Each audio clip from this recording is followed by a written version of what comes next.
All right, y'all. What level of evilness was Diddy involved in that could possibly make a group of 5 men literally break down in tears after being asked this one question, to the point where they had to stop the interview?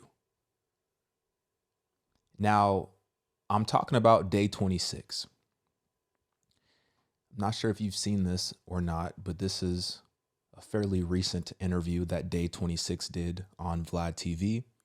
Now, Day 26, for those of you who do not know, they're from the show Making the Band. So Diddy actually handpicked these individuals and put them together as a band, as a group. They're an R&B band. Now, if y'all remember the show Making the Band, I used to watch that show pretty much all the time. Like, I probably have seen every single episode of Making the Band. And this is like 10, 15 years ago that this show, was on MTV. This scene right here that you're about to watch, or this interview rather, from a spiritual standpoint, it's extremely disturbing. And I think it just points to the bigger fact that the entire industry, the entire entertainment industry, is being led by some very dark spiritual forces. And people want to put the blame on Diddy, which, from what we have learned in this past 6 months to a year, whatever the time frame has been since all these allegations came out, obviously it seems like there's some blame to be put on Diddy, but he ain't the only one. And he ain't the leader of all this. He's just one of the ones calling some of the shots. But there's a lot more people involved in it. And some people are saying that this has to do with human sacrifice. Other people are saying that this possibly has to do with some sort of assault that was inflicted allegedly by Diddy to one of these men in this group. But I don't think I've ever seen 5 grown men all start to break down and cry at the same time in this manner, just from a question that was asked. Now, let's get into this interview. I also want to read what one of the members' mom had to say about this interview. And then, as always, I'm going to give you my perspective and what I think about it. All right, let's go. If you look at what's happening now, as we're sitting here and having this interview, and afterwards we're going to go have some dinner and live our lives, Diddy is sitting in a federal holding facility, possibly facing life in prison. Right. That's sad in itself as well. Also, just real quick, something to note that I want you to pay attention to as you're watching this. I want you to pay attention to how the tone of the room completely shifts. I want you to pay attention to how the tone of the room completely shifts. And specifically, during this beginning phase of questioning, I want you to pay attention to Q. He's right here in the black New York Yankee hat with the round glasses on right here. I want you to pay attention to him throughout this whole interaction. All right, let's go. I didn't see this coming. No. Nobody did. No one could have predicted in 5 years ago that Diddy would be facing life, no bail. Yeah. With all the other crazy stuff that came out. Like, for example, were you guys around Cassie at all? Yeah. She's our close, good friend. Good friend. Did you see any of the abuse? Not at all. Yeah. Not at all. Yeah. When you saw that video in the hotel hallway. Yeah, that was... Man, that could be any man, any woman. That was not deserved. You know what I'm saying? No matter whether it was Diddy and Cassie or whoever it was, that just is ridiculous, bro. Okay. Yeah, that was horrible. I mean, that video was awful. And, I mean, he's being held right now under a RICO. But I've said this publicly, I don't quite understand how one person could be a RICO. And I understand the freakiness and, he likes to see other dudes sleep with his woman. And, allegedly.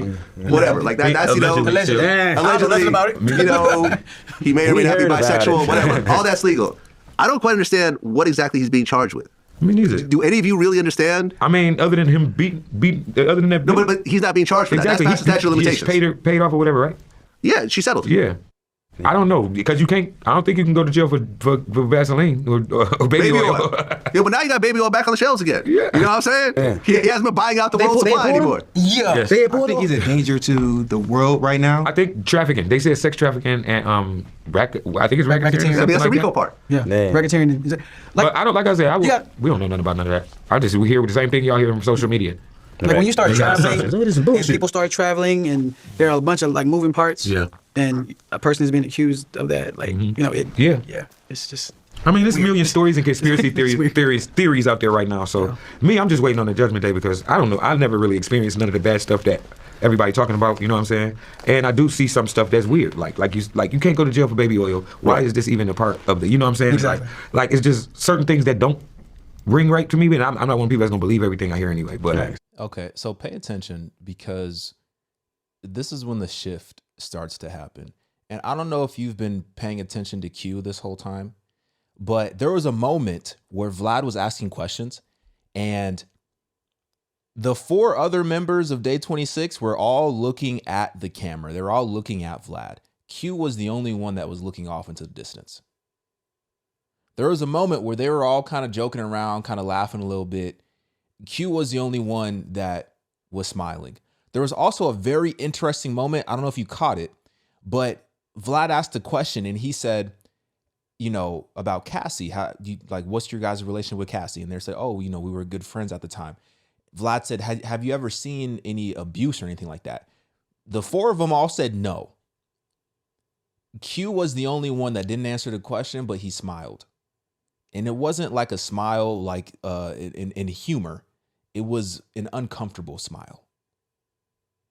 Let's continue. Well, I Whatever was was with wrong? Dirty Money, and I sung background for them when I wasn't a part of Day 26. So I was able to be around them through the album process of them creating Last Train to Paris. And what I witnessed was a sober Sean and a regular Sean. Like when he's regular, he's very cool, very giving. Like it will invite you to dinner. You know what I mean? Feed you around this table. What up, Playboy? What up? Be very excited. Then I saw a high Sean too, which was very dangerous. So that's why I said I feel like he's in jail, and I'm not judging anybody because I think he needs prayer and help. But he's in jail because he's a danger to himself, first of all, and he's a danger to the world right now. And I think there's a lot of people that are scared that didn't come out in the beginning, that are very scared because it's a scary situation. It's not just him that could possibly hurt you. It's people around him that are still close to him that could hurt you, or it's just really deep, man. With Sean. So I would say I think he's in jail right now just for a good reason. Well, I did an interview with Roger Bonds, who was in security. Was he around you guys? No, No? I don't think he's around. Well, he was around. I was around Roger Bonds. He was around him, right. And he witnessed all the abuse. Yeah. But, you know, what you're saying is, you know, basically consistent to what he was saying was that Diddy was, you know, over time became a drug addict. Yeah. You know, he would go on these drug binges. You know, him and Cassie would lock themselves in these hotel rooms for 3-4 days, go on these binges. And during the binges, that's when allegedly the free cops happened or whatever else. And then they would go and get IVs.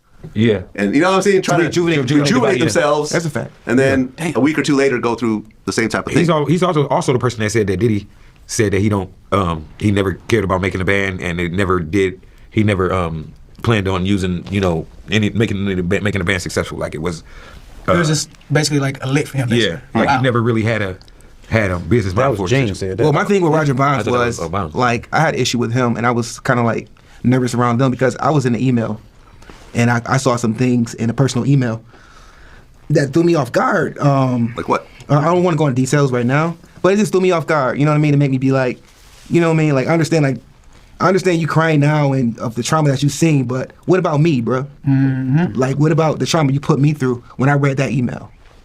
Yeah. You know what I'm saying? Like that's why it's just not like Sean that's guilty. They're all fucking guilty, man. Like, and I'm just put the blame on Sean. I blame everybody that's in his circle. They're all minions and they want to be like him. And if they can't be like him, they try to come against him. If they don't got the money or they can't get it as quick as him or whatever he's doing to get it, you know, then all of a sudden it's like, let's turn against him now. You know what I mean? Because I guess whatever. I don't know. Well, you said that you've seen the drugged out Diddy. Yeah. What would happen during those times? Well, I mean, I'll keep it very short. Things felt very sacrificial. Okay, explain. I can't, and I don't want to sound like I'm a conspiracy person too. You know what I mean? Because I'm not. But when you're under a power, man, it's just you. I can't go into details now, but sir, like I'll tell you, it felt like some sacrificial stuff was going on, man. Like it felt very scary and weird to where I ran to get help. I ran to my doctor. I spoke up with my family. I spoke up to people around me because I was like, if this is true, and I'm caught missing or dead or something, I want you guys to know facts and the truth of what I'm going through and experiencing. Did you have this conversation with the rest of the group? Yeah, they know. So when you guys heard this, We was in tears. Like, oh, yeah. wow. In tears. Real, I love my brother, what's going on, tears. Real hurt, pain. Like that. I got to get an injection in my arm every month for mental health now for the rest of my life. What's the They diagnosed me as schizophrenic and bipolar. The same thing kind of like what Fred said he was going through, but it's just, I didn't experience thoughts. I experienced other thoughts of being harmed and stuff. Yeah, I have people in my family who are both schizophrenic and other people that have been bipolar. Yeah, it's real scary when you got to keep it to yourself. Yeah. I want you to keep paying attention, because he's going to continue down this line of conversation, and it's going to continue to get darker and darker and darker. And like I said, there's a point where they're all going to break down and they have to walk away and stop the interview. You start doing things. I was like walking around Rochester, bro. Like it's like I really like lost myself for like years. And I don't cry about this no more because I'm stronger. But it's like I was going crazy, bro, trying to figure out like what is going on, and the things that I was feeling are coming to light now, and I'd be like, whoa, that had to be God, intervening and removing me from that situation because it could have got really, really bad. So, Yeah, man, I'm sorry to go through that. it's okay. Yeah. But at least they found something that actually helps you out to stabilize you. 'Cause I think a lot of people, they self-medicate, whether it's with pills or whatever else. Yeah, man, I'm glad you're okay. Yeah, I'm okay.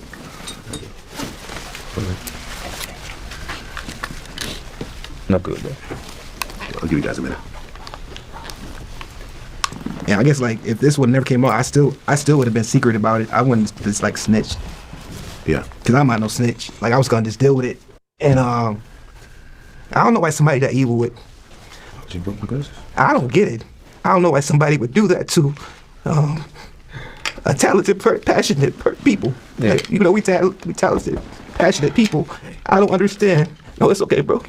I don't understand why someone would sit down and think about hurting someone. I don't know, or laugh about it after they do it. Like I don't get it. I don't. That's why I said none of them are innocent. I'm not here to expose anybody, but none of them are innocent, man. Like none of them are innocent. Y'all all coming after this man for millions of dollars when y'all were a part of it as well. Y'all were down too. Like that's not fair. That's not fair to him. It's not fair. Fair to me. It's not fair to people that with actual story that actually been affected by that, because then it make everybody seem like they just try out to get something or, whatever, opposed to it being real people that went through real stuff, Did you ever confront Diddy about this? I kept trying to get in contact with him because all I wanted was an apology. All I kept saying, like, could you apologize? Like, could you just apologize for what I can't talk about right now? But I just wanted him to apologize because something was wrong with me, man. Something was wrong. And like on your last Vlad interview, you could look at me and tell like something was wrong. Like I wasn't the enthused person. I wasn't cute. I looked like stressed. I looked like I was in a dark place. So like you could tell like something was wrong. Like Yeah. I didn't mean to go there. I'm so sorry. It's all good. It's I'm all so good. sorry. This is real. And We gotta take a break. yeah, let's take a break. Oh man. Yeah. Cute. Yeah, for a second. You too. Okay. You know what he said, and I'll finish it because there is something valuable that that is said towards the end of this video. You know, he said that was very interesting. He said, Q said, had this had never have came up, I would have never spoken about it because I ain't no snitch. I would have just kept it to myself. That was very, very, very, very telling. That was very telling.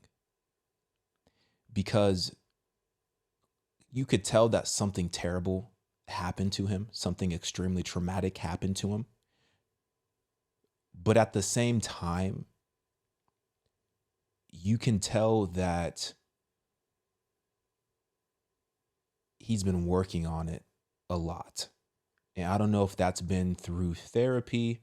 I don't know if that's been through, obviously he said he is taking an injection in his arm because he's been diagnosed with schizophrenia and bipolar disorder as a result of what happened to him. And also he mentioned God as well. And he mentioned that Diddy needs prayer, that we all need prayer. So obviously something very traumatic and terrible happened to him at the hands of Diddy. But you can also see that there is a level of forgiveness that Q has at the same time. But I thought it was extremely interesting how he said that had this of not have came up in conversation, that he would have never spoke on it because he's not a snitch. And then he also said that all he wanted was for Diddy to apologize to him.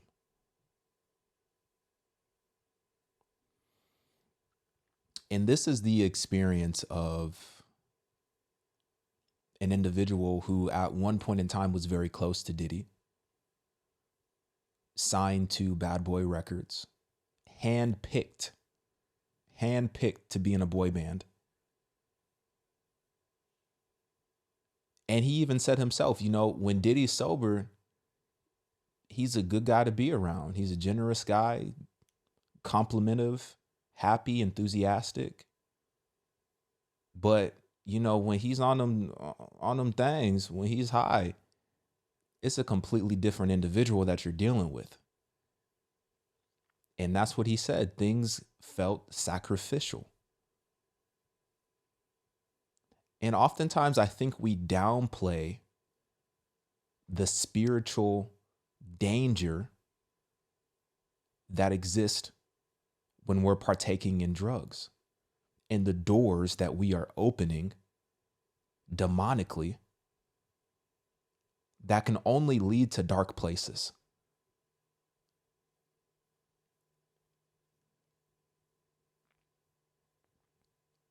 I want to finish this because he says something at the end that I thought was very interesting as well. Man, I just broke my glasses, so I can't even cover my face. I can't even cover my eyes. Man, I just broke myself, dog. This is a very interesting reaction in the back here. He's had his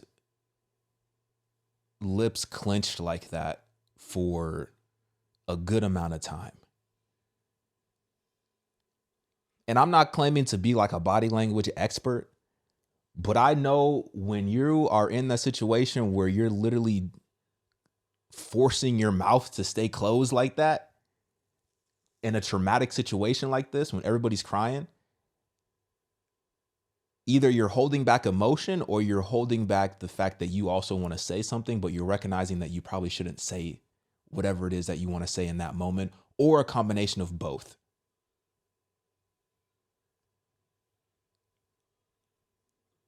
I can't even cover my eyes now. Yeah, God. Run me one more tissue, bro. Yeah, man. Oof. That's just what? Yeah. That's you. That's your homie. Yeah. What you on, Vlad? What you on, man? Yeah. Hey. I wasn't expecting. This has never happened on camera before, has it? Nah. We just chilling, man. We thought. But I mean, it always feel the same way because we do know. You know what I mean? So Yeah. So whenever you want to express yourself, Yeah, that's all good. Take as much time as you want, man. He said it always feels the same because we do know. And whenever he wants to express himself, you know, we allow him to do that because we do know, right? They know what happened. They know the details. And still to this day, however many years ago it was, it's bringing about this type of emotion. You got to think about the trauma that is being held within, right? Because, you know, when men cry like that, that's a result of trauma that has been held within for many, many, many, many years. And I'm just very curious as to what exactly he means by it felt sacrificial. It felt sacrificial. Because he also says something. When I say he, I'm talking about Q. Q also says something. He said, when you're under a power, it felt sacrificial when you're under a power.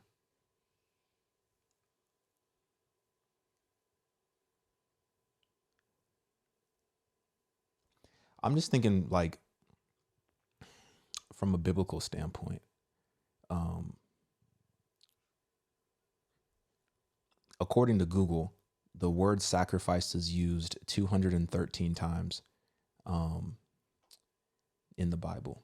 According to Google, the word sacrifice is used 213 times in the Bible. I'm thinking about a specific time.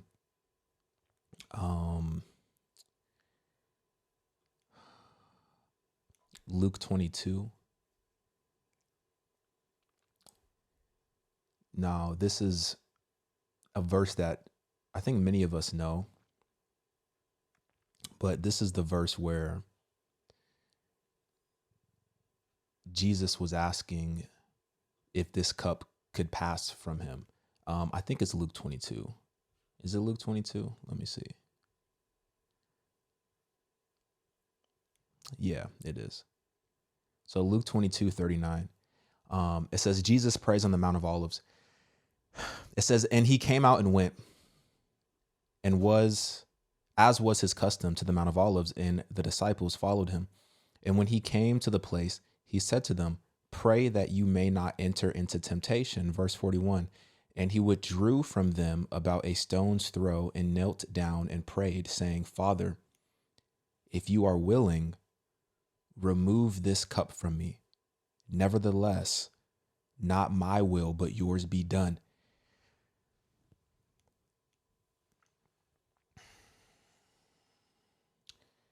And there appeared to him an angel from heaven, strengthening him. And being in agony, he prayed more earnestly, and his sweat became like great drops of blood falling down to the ground.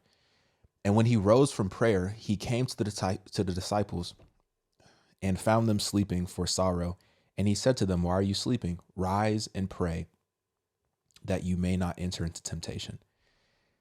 Jesus said, Father, if you are willing, remove this cup from me. Nevertheless, not my will, but yours be done. Jesus is, in this moment, he's making a sacrifice. This is a sacrifice. This is a spiritual sacrifice that is being made in this moment. Jesus, who is God in the flesh.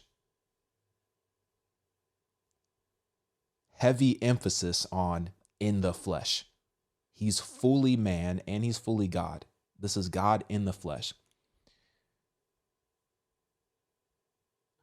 Jesus is displaying that war in the flesh. He's displaying that the flesh is weak, but the spirit is willing, right? Because he's saying, Father, if you are willing, remove this cup from me. That's the flesh. Remove this cup from me if you are willing, Father. And then in the same breath, he says, nevertheless, not my will, but yours be done. Jesus is displaying that from a flesh standpoint, he's asking the Father if there's any other way. But then at the same time, he's displaying that he's in complete submission to the will of the Father, regardless, because the Father is never going to lead him in the wrong direction. Right?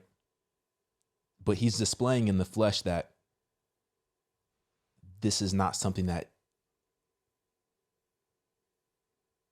he wants to do necessarily in the flesh, but it's not disobedience.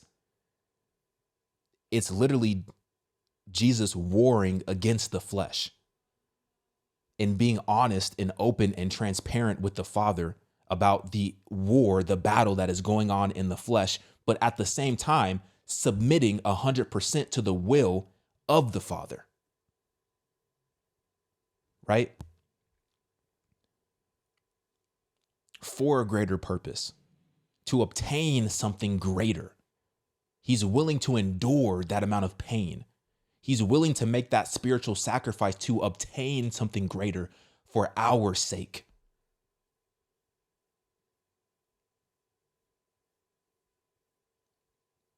So that we could be made righteous through his blood that he shed on the cross. So that we could be forgiven, right?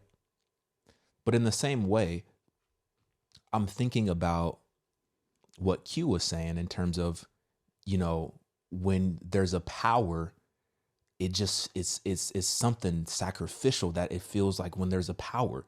And I'm just wondering, what was that sacrifice that he made? Obviously, there was some sort of sacrifice that took place. And the reason why you sacrifice is to obtain something that you perceive to be greater, right? And I think this happens, and I don't even know what happened, right? So I kind of want to take Q out of this equation because I don't want to know what happened. I don't know what happened. I don't want to sit here and speculate what happened and all that type of stuff, right? But I'm just saying from an industry standpoint, there's a lot of sacrifices that are being made within the industry.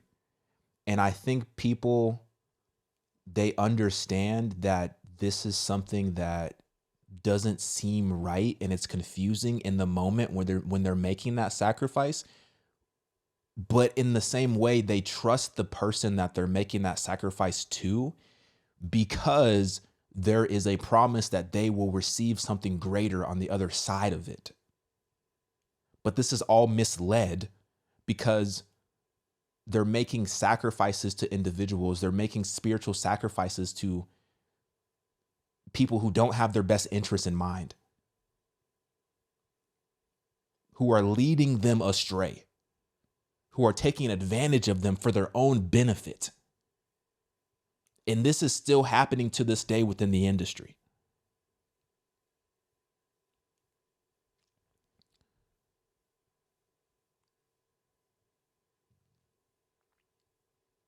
Hopefully hopefully I articulated that correctly. But one thing's for sure,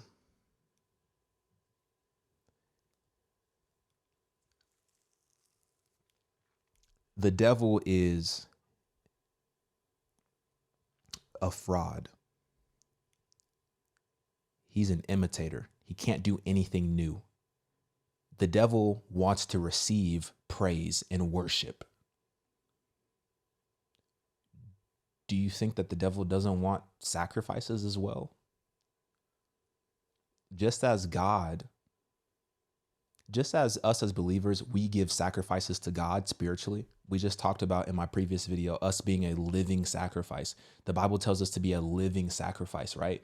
Just as we are making sacrifices for God because he is the only one that is worthy of worship, that is worthy of praise. He is the one that we can trust to lead us in the right direction. He is the one that gives us an eternal hope, right? So we willingly make sacrifices to him. The devil wants to receive sacrifices as well. And those sacrifices are wrapped in deception. And they will always lead you astray. There will always be a great promise on the other end of that sacrifice. And you might temporarily obtain that promise, but that promise is always going to be rooted in evilness.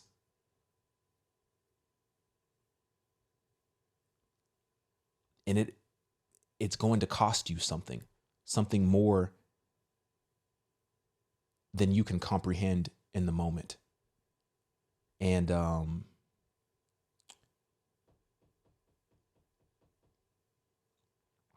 it's some dark stuff, man. It's some dark stuff. It's some dark stuff. I want to read what his mom said. I almost forgot. This is, so there's an individual who commented on the video. She said that this is his mom. I'm not sure if it is or not. It does have a lot of likes, but I'm just going to read it, and who knows, maybe it is, maybe it's not. But this is from a woman with the username of Nicole. It says, as Q's mom, I am proud of you, son. Your story will be heard completely one day. Your heart is genuine and very humble. We journeyed this together. I cried many days and nights, not knowing what had happened, but my God said he had you, and today you stood strong. So many people may not like your story, and then are many who understand, but the main thing is I have you, son.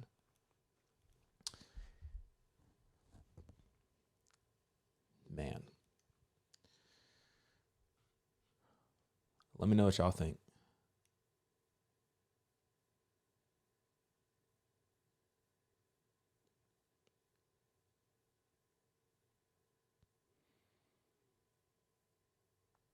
Let me know what y'all think. Get in my comments, like this video, subscribe. I'm out, y'all.